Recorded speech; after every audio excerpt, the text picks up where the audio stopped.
Quand on pense à un robot, on pense à ça ou encore à ça.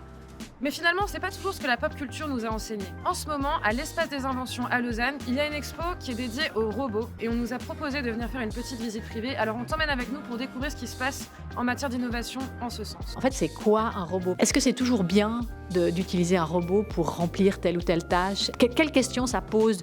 Peut-être écologique, éthique, technique aussi, mais pour essayer de développer chez les gens qui viennent en visite un esprit un peu critique. Je pense que la plupart des gens, quand on leur dit robot, ce qui vient dans leur tête, c'est quelque chose comme ça, hein? Un peu un robot humanoïde fait à notre image, capable probablement de nous parler, de se déplacer, de faire plein de choses. Mais en réalité, la plupart des robots qui fonctionnent aujourd'hui sur la planète, c'est plutôt ceux-là.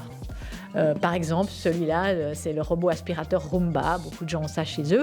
Des robots industriels qui travaillent dans des chaînes de montage, dans des usines qu'on voit donc pas au quotidien, mais c'est plus ces robots-là qui existent que ceux-là. Pour nous, un robot, c'est une machine. Déjà ça, machine, vous me direz, c'est pas très facile à définir non plus, mais enfin, ça nous donne quand même un contexte.